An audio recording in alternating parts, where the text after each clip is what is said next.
Eli Feinse, que está aquí con nosotros. Muchísimas gracias. Eli, ¿cómo estás? Muy bien, Alberto, aquí con toda la pata, preocupado por la situación del país, pero bueno, en lo personal ¿Qué te no me quejo. preocupa, Eli, por favor? ¿Qué No, puede estar pasando en el país que te preocupe a no, ti? casi nada. Casi nada, Sí, ¿verdad? sí. De alguna manera, mira, la verdad es que yo, vaya, no soy quien, digamos que no me he metido de lleno pero de alguna manera, de pronto, esto pareció más grave incluso que la época de la huelga del año pasado. De Así pronto es, me pareció a mí. así es. Pero te dejo a ti que hables, adelante. De hecho, de eso vamos a hablar. No sabía si titular este comentario En Río Revuelto o El País al Revés, pero dado que hace un tiempo había escrito un artículo con ese último título, o uno muy parecido, terminé inclinándome por el primero. Transportistas que piden la destitución del Ministerio de Educación, del ministro de Educación. Sindicatos que piden la negociación de una agenda de valores cristianos. Estudiantes que reclaman la falta de oportunidades, pero se oponen al modelo de educación dual que se las abriría. Políticos inescrupulosos que quieren tomar por la fuerza de la calle lo que no alcanzaron por las urnas. Políticos oportunistas que hoy hacen alianzas malditas con aquellos a quienes ayer abominaban. Políticos dispuestos a pasarse la democracia y la institucionalidad por el arco del triunfo, con tal de figurar y sumar algunos adeptos. Políticos, en fin, que son hoy los mercaderes que antaño su señor expulsó del templo. Por el otro lado, un gobierno débil, sin estrategia, sin claridad de lo que debe hacer, carente de ideas para e interés por reactivar la economía, pero que se especializa en abrir múltiples frentes cuando no tiene la fuerza para enfrentarse a tantos a la vez. Un presidente que no se atreve a mover sus fichas cuando le provocan problemas innecesarios o cuando resulta evidente que no están funcionando, pero lo hace bajo presión y por los motivos equivocados, proyectando lo que ya todos sabemos, debilidad y temor. Un ministro de la presidencia ausente, que deja al presidente solo, o ha sido marginado por él, no lo sabemos, cuando más lo necesita. Un ministro de la presidencia que deja al presidente actuar como el pararrayos que él debería ser. Un ministro de trabajo que ni suma y probablemente resta con los sindicatos, que hacen lo que quieren cuando se les viene la gana. El presidente en su laberinto.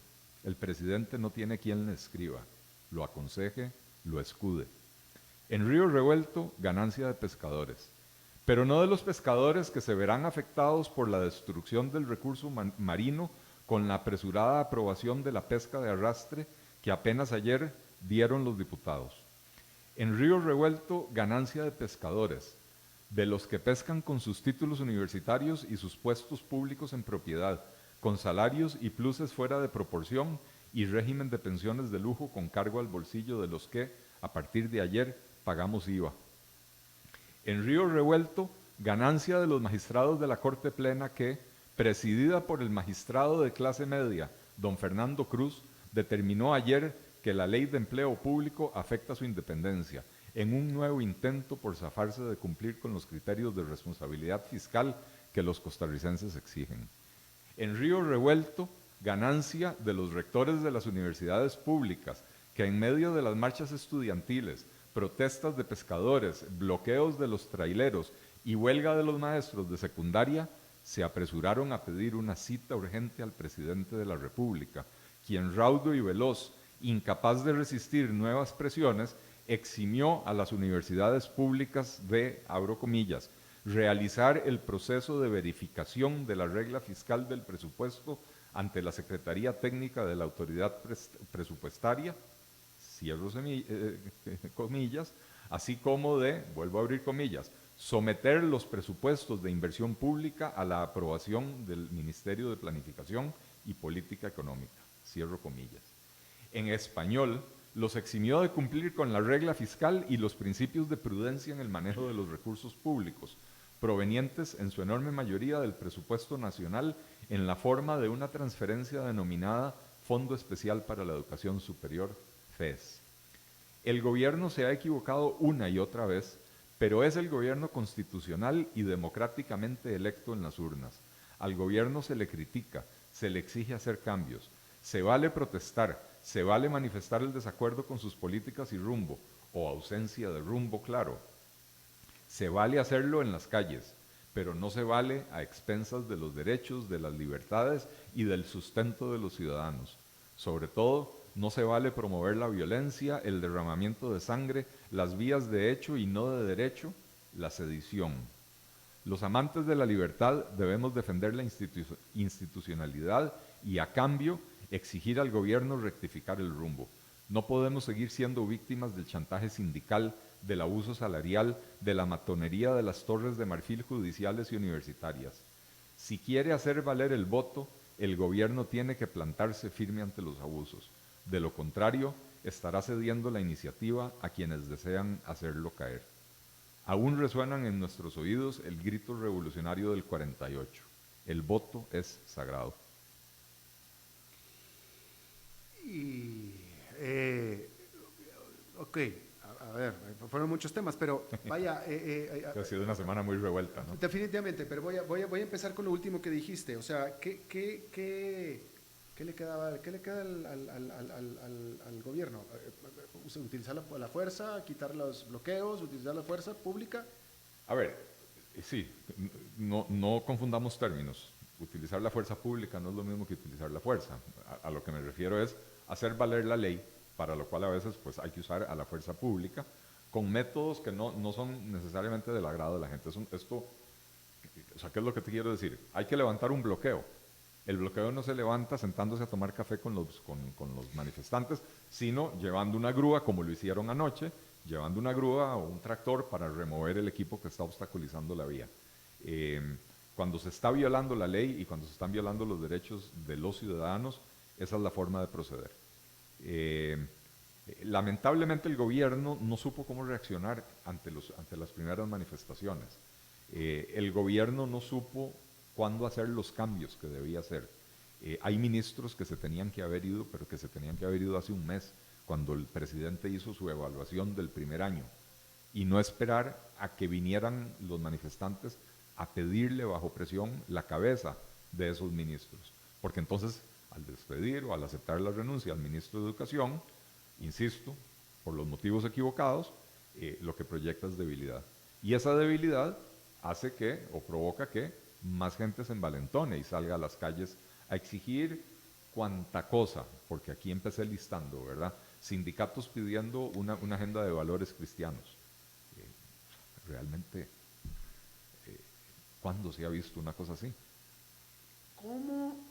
Vaya, hace una semana, el miércoles pasado estábamos bastante, no estábamos hablando de ninguno de estos temas, hace una semana todo está bien. ¿Cómo? ¿Cómo?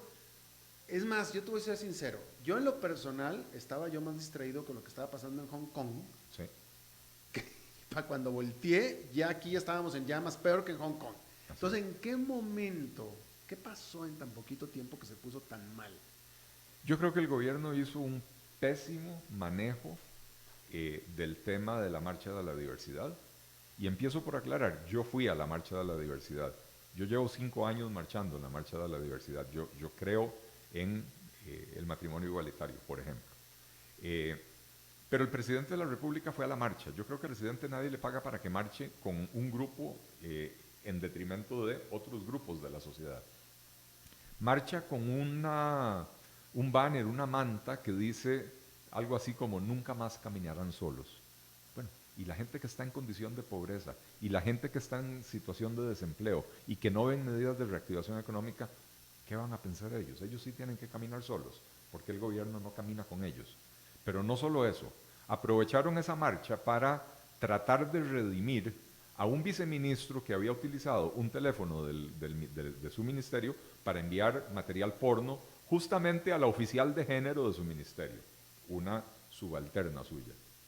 El presidente se paró a la par de ese viceministro detrás de la manta y se abrazó con él para el photo opportunity. Lo mismo hizo con el diputado Enrique Sánchez, que es el que estuvo en problemas porque se descubrieron contratos en los que él firmaba como licenciado sin tener la licenciatura. El presidente va, se para con él detrás del banner y se funde en un abrazo con él. Un evidente intento por redimir a estas figuras En el caso del diputado, el presidente no tiene ninguna injerencia. En el caso del viceministro que se debió ir en el momento en que se denunció lo que sucedió y no hacer toda la payasada que hizo el gobierno. Y para colmo de males, resulta que marchando tras el mismo banner venían algunos privados de libertad trans que fueron liberados ese día para que pudieran marchar. Y marchan en su posición de privilegio junto al presidente de la República, junto a la vicepresidenta, junto a diputados, Perdón, pero ¿qué tenían que estar haciendo ahí? Personas que estaban en la cárcel por tráfico de drogas, uno, el otro no recuerdo por qué delito, ¿verdad? Lo manejaron muy mal. Y siendo yo defensor del matrimonio igualitario, uno tiene que reconocer que estos temas no son de aprobación mayoritaria en una sociedad que sigue siendo conservadora. Entonces, estos temas hay que manejarlos con tacto. Yo insisto, al presidente nadie le paga para estar yendo a marchitas. El tiempo de él es muy valioso para eso, ¿verdad? Uno como ciudadano privado puede escoger a dónde va y a dónde no va, pero el presidente es el presidente de todos los costarricenses y no solo de los que votaron por él. Entonces hubo un pésimo manejo y esto provocó un enorme disgusto en grandes sectores de la población que de por sí ya venían preocupados por un montón de noticias falsas que han circulado, ¿verdad? El tema de los baños neutros que nunca fue entendido por la gente y el ministro se encargó de enredarlo más dando explicaciones que no venían al caso, ¿verdad? Una serie de temas de los que se ha venido hablando que son evidentes fake news, pero que envenenaron el ambiente y el gobierno no supo manejarlo y no solo no supo manejarlo, cuando el presidente aparece en esa marcha es como haberle sacado la lengua a todos los costarricenses que no comparten esa agenda, es como decirles wiri wiri, aquí estoy yo y salados ustedes, ¿verdad? In your face. In your face, exactamente. Eli, se nos acabó el tiempo. Te agradezco muchísimo. Eli Feinse, como todos los martes. Gracias. A ti las gracias. Y eso es todo lo que tenemos por esta emisión de A las 5 con su servidor Alberto Padilla. Muchísimas gracias por haber